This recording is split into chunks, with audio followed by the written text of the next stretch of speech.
and that it is time that world governments officially acknowledge kind, and some are here for selfish purposes.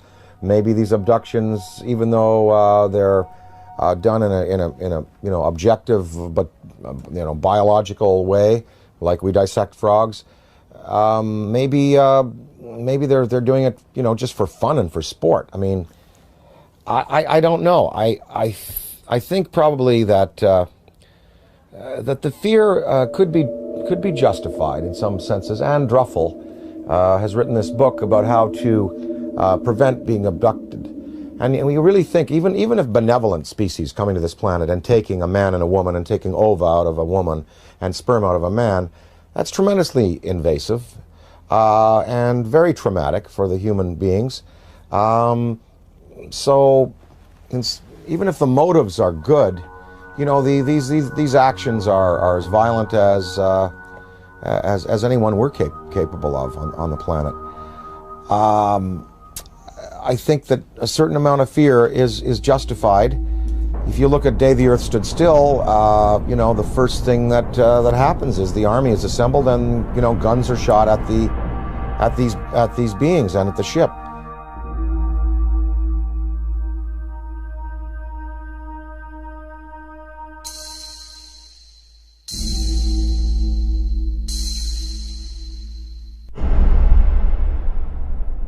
I addressed the question to Dick Cheney because I say the most important question to put to any high-ranking official is not what do you think about UFOs or have you seen one. The most important question is, have you ever been briefed on the subject? Did someone walk in your office and tell you what's going on? Because if someone walks into the president's office or some high-ranking official and briefs him on the subject of UFOs, it is for real. It's not imaginary, as the government has been saying for 60 years. So I asked Mr. Cheney, this is 3 months after he became the vice president, I asked him on the air, and this is still on Diane Ream's archives, Mr. Cheney, in all your jobs in government, have you ever been briefed on the subject of UFOs? And if so, when was it and what were you told? And Mr. Cheney said, if I had been briefed on that subject, it probably would have been classified and I wouldn't be talking about it. January 22nd, 1997, I noticed 3 amber orbs now at a distance far west on the horizon. And I'm thinking, wait a minute, even though they're in a line formation, they were amber, they were in a formation, they were hovering for minutes. As I'm pointing like this, they reappear in the same spot. And I thought, I have to get a picture of this. And I ran upstairs, I grabbed my 35mm, get out onto the balcony. As I'm ready to shoot the 3 bottom orbs, suddenly 6 amber orbs in a row, totally equidistant from each other, massive span across, pop up. On March 13, 1997, over 10,000 Arizona residents witnessed the single most spectacular UFO sighting in the 20th century. Headlines surged the nation, and Arizona residents demanded answers from military and state officials. A mile-wide UFO was seen from as far north as Flagstaff, Arizona, and then the giant triangular UFO hovered above the great city of Phoenix, Arizona, where Dr. Lynn Kitai shot this amazing videotape.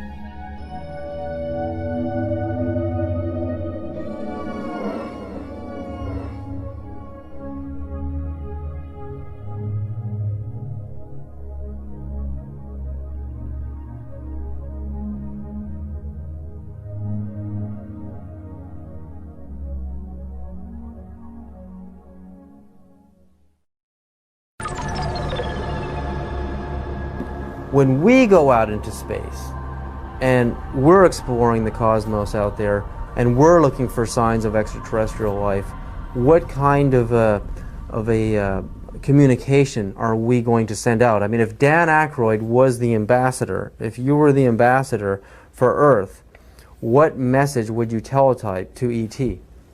If I were to speak for mankind to these beings that were coming here, I guess what I would say is, let's go to some neutral place. Let's have a meeting with scientists from all around the world leaders. Let's sit down and basically have a sort of a forum with you, the extraterrestrial or extra-dimensional beings. Let's sit down and kind of get to know each other. And, you know, human instinct is pretty good. And I think, you know, it would almost like be a sort of a G8 style kind of summit with world leaders, scientific leaders, and these beings. And you'd sit down with them, and, you know, after about a week, or even a couple of days, or maybe a few hours, you would really sort of get a sense of what they're up to.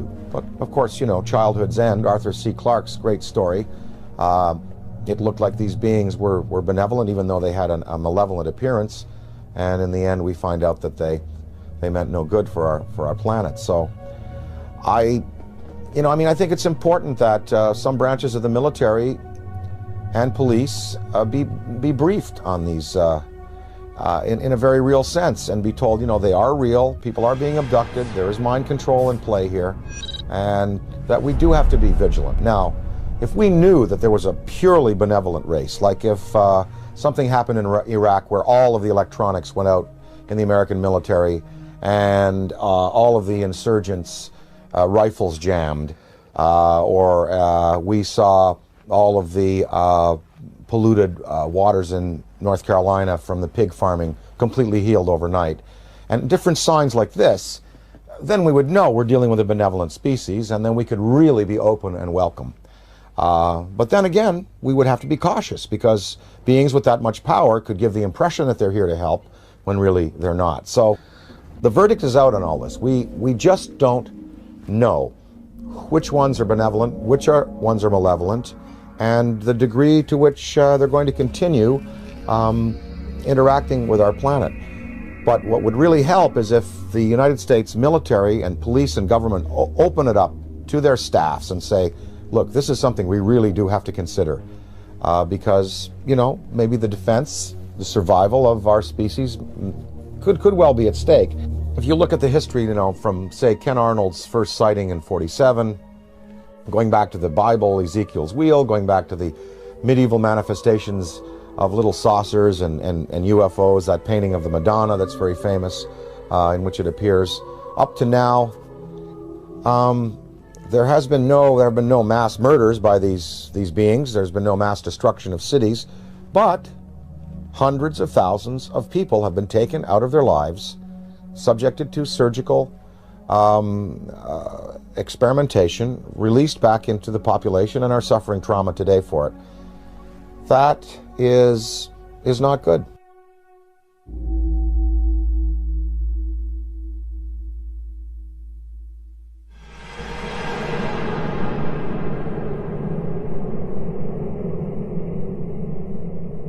The idea, I mean, like in the movie Close Encounters of the Third Kind, the meeting on the dark side of the moon in Devil's Tower, Wyoming, I mean, it seems like the logical thing to do. I mean, we have a communication, a teletype message, we have a place, a location, and a time, and we isolate it from the public until we know it's safe. I mean, we check each other out. I mean, this seems like the most logical thing to do, you know, even rather than meeting on the White House lawn. I mean, this is the way we would like it to happen.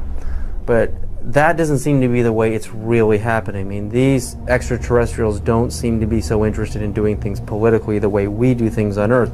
They're picking certain individuals to contact. They are zeroing in on those individuals.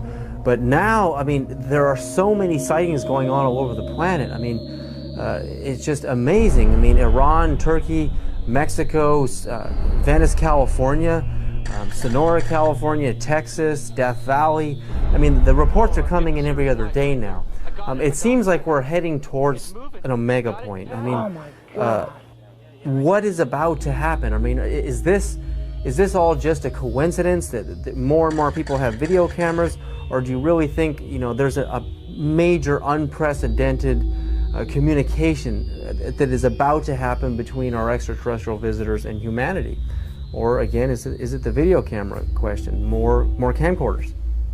There are definitely more video cameras out there, and definitely more sightings, and definitely more credible witnesses.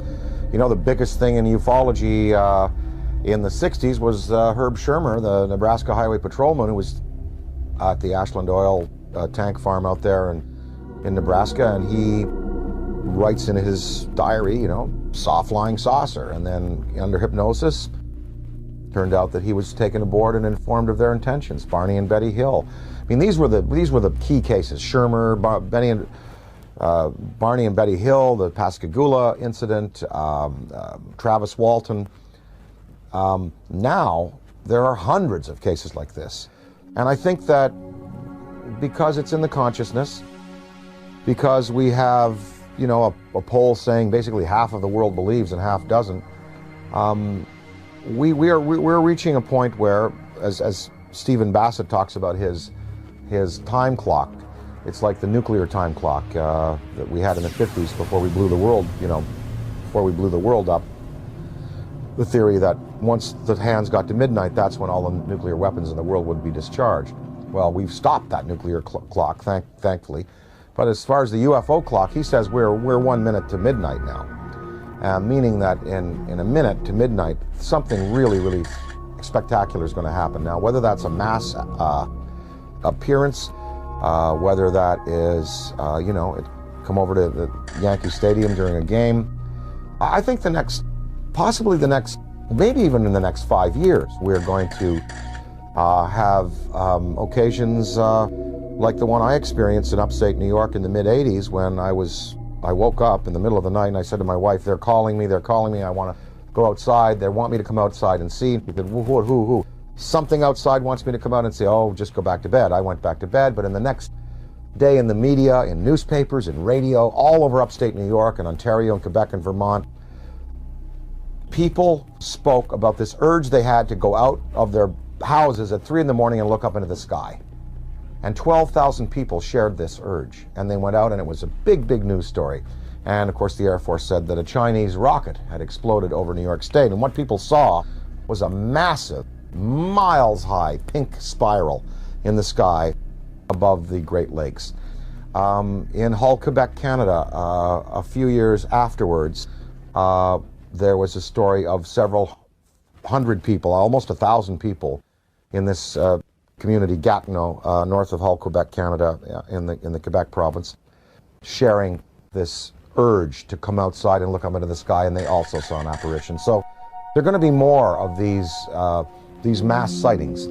And, the day that 1 million people in Idaho at a rock concert or something see it, that is when you're going to really get the conventional military and police sitting down to say, well, it's time to throw the Brookings Institution and report out and lay it open to the people and let the people decide, what must be done in conference with our state leaders.